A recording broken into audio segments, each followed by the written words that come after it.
장 10절 말씀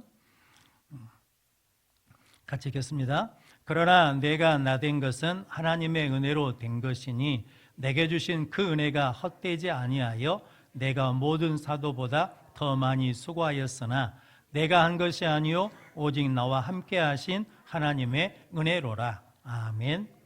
우리 한번 옆에 분랑 같이 인사하겠습니다. 모든 것이 하나님의 은혜입니다. 다 하나님이 하셨습니다.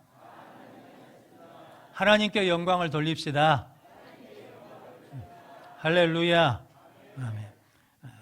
저 여러분들이 이제 은혜를 받으면 그 은혜를 쏟아버리면 안 되고, 오늘 본문 말씀에 보니까 바울이 그 은혜가 헛되지 않기 위해서 뭐 했다는 겁니까? 수고했다라는 거거든요. 그러니까 신앙생활에는 반드시 뭐가 따르냐면 수고가 따릅니다.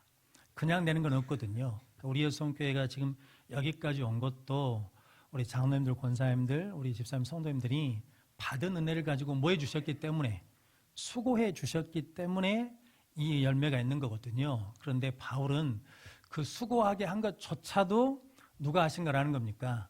하나님이 은혜 주셨다라는 거거든요.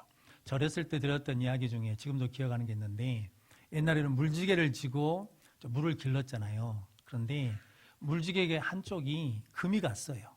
그러니까 물지개를 지고 가면 이 항아리 물지개가 깨져가지고 금이 가가지고 물이 샌다는 거죠. 그러니까 이 물지개 그 항아리가 미안한 거예요. 주인한테.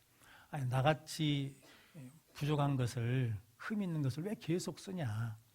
차라리 온전한 것으로 바꾸지. 늘 그런 마음이 있었는데 이렇게 또 계속 주인은 버리지 않고 쓰더라는 거죠. 어느 날 보니까 길에 꽃이 활짝 폈어요. 그러면서 주인이 그 금관 항아리한테, 물지개 항아리한테 그랬다는 거거든요. 봐봐라, 꽃길이다. 그런데 왜 꽃길인지 아냐? 이 금관 것을 통해서 물이 새가지고 마른 땅에 물이 적셔서 꽃이 핀 것이다 라는 거거든요. 우리는 부족하거든요. 목사도 부족하고 우리 장로님들도 부족하고 우리 온 성도들이 다 부족한 부분들이 다 있잖아요. 그런데 하나님이 우리에게 뭘 주셨어요? 은혜를 주셨어. 근데 그 부족한 것 때문에 하나님의 은혜가 흘러나와서 하나님 꽃도 피게 하시고 위로도 받게 하시고 열매도 맺게 하신다라는 거거든요. 그래서 저 여러분들이 올 한 해를 마무리하고 내년을 맞이할 때, 아이고 목사가 왜 저런데, 아이고 장로가 왜 저런데, 권사가 왜 저런데 이렇게 할 것이 아니라 그 부족한 것을 통해서도 하나님 뭐 하신다는 겁니까? 일하신다. 하나님의 은혜는 버릴 것이 없다. 그래서 부족해도 우리가 보고 있으면, 부족해도 우리가 섬겨주면, 부족해도 우리가 인정해주면, 부족해도 우리가 높여주면 그것을 통해서 하나님이 우리에게 은혜의 물을 흘러주실 줄로 믿습니다. 그래서 바울이 내가 수고한 모든 것이 다 하나님의 은혜다라는 거거든요. 성도님들이 그 믿음으로 또 한 해 동안 함께 아름다운 교회를 만들어 가시길 바랍니다. 저는 여수성교회 올단한배 그렇게 기도했거든요. 하나님, 저에게 은혜를 많이 주셔가지고 물을 바꾸게 해주십시오. 물을 채우게. 그래서 저는 늘 그렇게 생각하거든요. 성도님, 이게 물통이 있는데 그 물 안에 물이 더러워요. 더러운 물을 어떻게 해야 되겠습니까? 바꾸면 되는데 엎을 수는 없어. 그대로 놔두고 있어야 돼. 그러면 거기다 계속 무엇을 부으면 돼요? 깨끗한 물을 부으면 돼. 깨끗한 물을 붓고 붓다 보면 더러운 물이 없어지고 뭐가 된다는 겁니까? 깨끗한 물이 돼요. 그러니까 우리 모두가 다 세상에 살다 보니까 더러운 걸 가지고 올 수 있어요. 그런데 우리가 또 무엇을 부으면, 은혜의 물을 붓고, 하나님의 은혜의 물을 붓고 부으면 반드시 하나님께서 깨끗하게 해주시는 그날이 올 줄로 믿습니다. 지금 우리가 그날을 향해서 함께 가고 있잖아요. 그러니까 오늘 본문 말씀이 나의 나된 것은 하나님의 은혜로 된 것이다. 내게 주신 은혜가 헛되지 않기 위해서 내가 뭐 했다는 겁니까? 수고했다. 근데 그 수고조차도 누구 은혜냐면 하나님의 은혜다. 그러니까 우리 교회는 무엇으로 살 수 있다는 겁니까? 은혜로 살 수 있다는 거죠. 은혜로. 그래서 성도 여러분, 우리가 은혜도 받아야 되지만 은혜도 뭐 해야 된다는 거예요? 베푸는 거죠. 그래서 오랫동안 은혜 베푸신 하나님 앞에 감사드린 것처럼 이제 2025년에도 하나님이 은혜 주시고 은혜 베풀어 주시고 은혜 베푸는 우리를 통해서 아름다운 일을 이루실 줄로 믿습니다. 저는 우리 성도님들 형편을 거의 다 알잖아요. 근데 뭐 진짜 돈을 얼마나 감춰놨는지는 몰라요. 그런데 제가 어떻게 사시는지를 다 알거든요. 근데 가끔 우리 재정위원 장로님이 중간에 이렇게 말씀해 주시거든요. 목사님 헌금이 이렇게 들어왔습니다. 그러면 제가 계산을 해봐요. 계산을. 제가 이게 돈에 관심이 없는 것 같지만 저도 그래도 상당히 머리가 있는 사람이거든요. 계산을 해봐요. 그런데 계산이 안 돼. 우리 성도들이 헌금한 액수를 비해서는 이렇게 나올 수가 없거든요.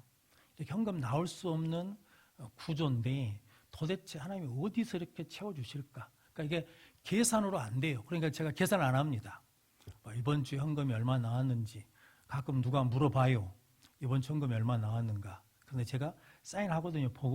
근데 보고 사인하고 돌아서면 잊어버려요. 얼마 나온지를 몰라. 왜 그러냐면 이건 계산한다고 해서 채워지는 게 아니라 누가 은혜를 주셔야 하나님 은혜로 채워주시니까 이게 계산이 안 돼요. 왜냐하면 우리 교인들 중에 막 사업하고 큰 부자가 없는데도 불구하고 왜 이렇게 하나님이 채워주실까? 채워주신 건 뭘까? 그런데 계산이 안 돼. 계산이 안 된다는 것은 이것은 뭐라는 겁니까? 하나님의 은혜다. 그래서 제가 늘 예배 끝나고 집에 가면 고백한 게 있습니다. 우리 사모한테. 오늘 또 하나님의 은혜네. 오늘 또 하나님의 은혜네. 그렇게 우리가 52주를 온 것처럼 앞으로 2025년도도 하나님의 은혜입니다. 하나님의 은혜입니다라고 하면 우리의 부족함을 통해서도 하나님이 꽃을 피우실 것이고 열매를 맺게 해주실 줄로 믿습니다. 그 믿음으로 함께 2025년 하나님의 교회를 만들어가는 우리 모든 성도들 되시기를 주님의 이름으로 축원합니다. 공동회를 왜 예배 중간에 하냐? 이유를 아십니까? 가보니까. 왜냐하면 공동회라는 게 뭐냐면 재직회가 뭐냐면 교회 예산을 이만큼 세웠습니다. 성도님들. 그러니까 이만큼 여러분들이 뭐 해주셔야 된다는 거예요. 기도해 주셔야 되고 헌신해 주셔야 됩니다. 누구 한 사람이 다 할 수 있는 금액이 아니잖아요. 그런데 내가 조금 헌신하고 내가 조금 수고하면 함께 성도들이 이 예산을 뭐 할 수 있다는 겁니까? 만들어가고 이 예산을 통해서 하나님이 기뻐하신 일을 할 수 있습니다 라는 것을 함께 뭐 하자는 거예요? 공유하자는 거죠. 공유하자는 거. 그런데 여기에 그냥 예배 끝나고 한다 그러면 다 뭐예요? 다 가불어. 그건 네가 알아서 하고 장로님들 알아서 하고 우리는 갑니다 하고 가보니까 못 가게 하려고 지금 목사가 머리를 써가지고 중간에 하는 거거든요. 그러니까 이해해 주시기를 바랍니다. 그래서 우리 모든 성도들이 올해도 하나님의 은혜로 승리한 것처럼 내년에도 하나님의 은혜로 승리하시기를 주님의 이름으로 축원합니다. 기도하겠습니다. 하나님 감사합니다. 2024년도도 하나님의 은혜 가운데 축복해 주시어서 우리 여수성교회 예산이 넘치게 해주셔서 감사합니다. 모든 것이 하나님의 은혜인 줄로 믿습니다. 이 은혜를 받기 위해서 목사를 비롯해서 우리 장로님들과 우리 항존 직분자들이 더 하나님 앞에 엎드리게 하시고 겸손하게 해주시어서 하나님의 은혜가 풍성히 많은 통로로 쓰임받게 하여 주옵소서. 그래서 2025년도도 우리의 계산이 아닌 하나님의 은혜로 감당하게 하시고 하나님의 은혜로 승리하게 하여 주옵소서. 그 은혜가 우리 성도들 각자 가정에 임하게 하시고 기업에 임하게 하시고 자녀들에게 임하게 해주시어서 2025년에 하나님의 은혜였다라고 고백하는 우리의 모든 삶이 되게 하여 주옵소서. 예수님의 이름으로 기도하옵나이다. 아멘.